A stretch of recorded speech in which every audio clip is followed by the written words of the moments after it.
Now, how are you holding up in terms of experience versus young age? Because when you were like 19 years old, you were shredded to the bone. And Well, now you still want to do things, but you really can't. But your brain knows so much more in terms of the tracking and everything. No, not to do that. But you still go out, like you were talking to the guy on the phone, you still go out and regularly skate pretty rad shit? When I go, it'll be rad shit, yeah. I mean, it's just pipes and pulls. That's all it is. That's all I still ride. So it makes it real comfy for me still. I haven't lost any of it, really. It's just you get a little rusty, so you get a little unconfidence, because of that, so you don't do certain things that are just going to cost you. Well, the trippy thing about when I first met Eddie was that all these suit and tie fucks that when they were young used to surf, they started getting into longboards in a more casual version. But with skating, there's only one gear in that shit, huh? Well, it's either, you can go to ramps if you want to cush yourself. You can put the pads on and go to ramps. But I mean, the guys that you used to ride with, are a lot of them still kicking it, or are they kind of retired out of it and not did it anymore? Probably 90% of them don't do it anymore. Really? Yeah. Injuries, At or least. just got out of the mindset? It's more about worried of injury. Shit, yeah. Same with everybody. Just like when you get older, you're worried about it because of the pain and how long it lasts, that kind of thing. But there was a guy named Kenny Roberts. He was the first guy on you road just race got to do what's comfortable. He was the first guy that slid bikes, and he said, when he finally retired, he said, there's a little gear in your head that tells you you're going too fast. He goes, when you're 19, it doesn't work at all. Yeah. He said, when you're 25, it starts to work a little bit. He says, by the time you're 35, he says, it's screaming at you 24 hours a day.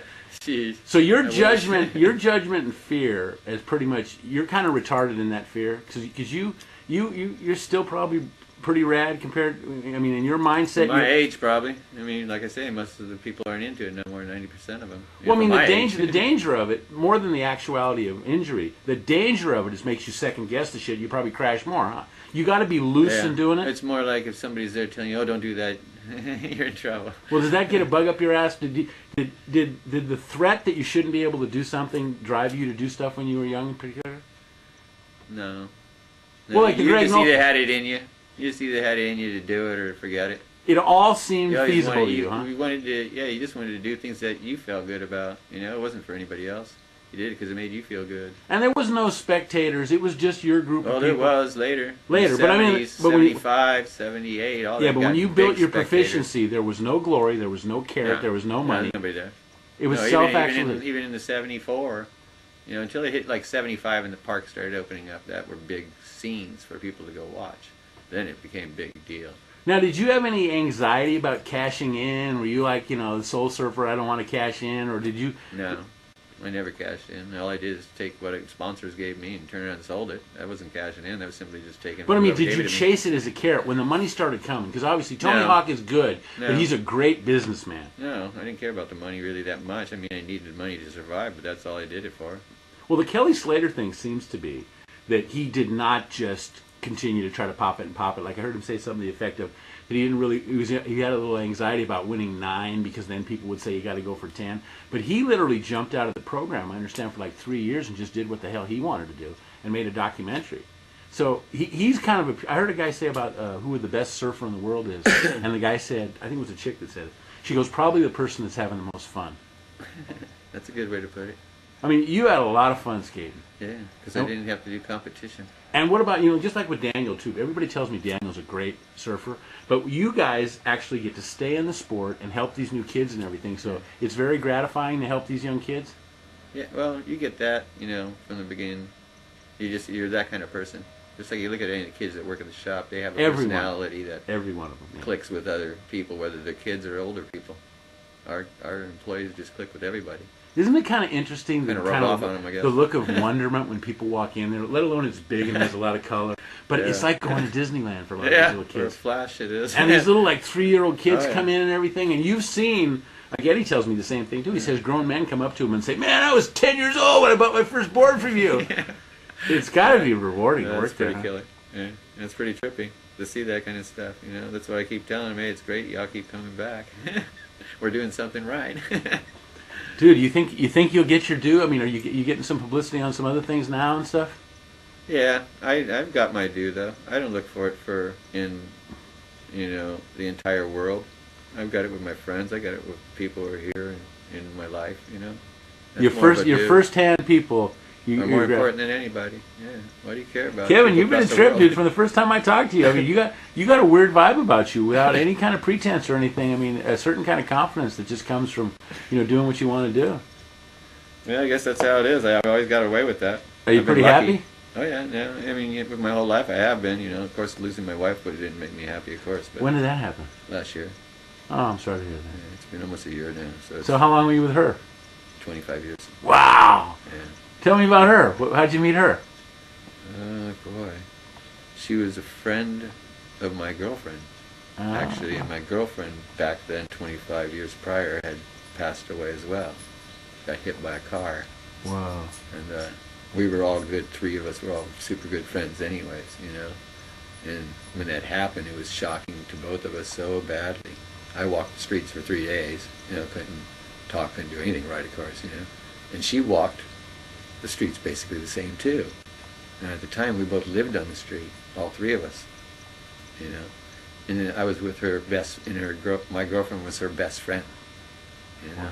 And so what happened is I was with her for only like 2 or 3 months, but we clicked really good and we were happy, and all three of us partying, and we all lived on the street, so it was kind of like, we all helped each other because of that.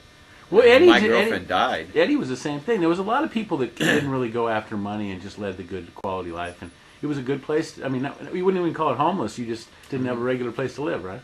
I lived on the street since I was like 15 in a way, because I didn't want to live at home. I didn't want to live off of somebody else. I never wanted to my whole life. This was a really great place to grow up, from what I understand, huh? But they took care of me, and they'd always give me a place to come back to, whatever, So I always had security that way, but I didn't want to. I just wanted to do what I could do, And when I was young, I made a good living for as little as a kid as I was. Well, you had a lot of freedom, in other words, yeah, too. it was more freedom than anything. Just like today, I work only 4 days a week because of the freedom. Yeah, but dude, think about it from the point of view of how many people bought into an idea that they had to work as much as possible. So I mean, as a young kid, a lot of kids are kind of vagabonds and everything, but you're skating and you've really experienced probably more freedom than pretty much anybody would have. You've had an interesting ride that way, wouldn't you think? There's no doubt. In my mind, I've got away with a pretty easy life. How many people can work at a surf shop for 38 years and still be behind the counter?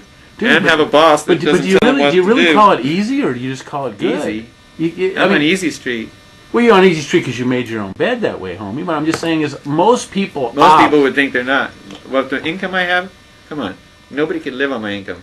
Dude, but I know. Dude, I don't give a shit if somebody lives in a $10 million piece of shit with 8 fucking bedrooms. This place is cool. When I saw the left and the rights from E.T. Surf and got to here, I thought, fuck, man. Because, I didn't think that you were some rich kid poser or everything, but, dude, there's a lot of people that played the game that they took no risk at all. They had rich parents and shit. So the thing is, you put your money where your mouth is, dude. You live the lifestyle, maximizing freedom and fun, and, God bless you. If you spent 25 years with a woman, that's a great character endorsement of you.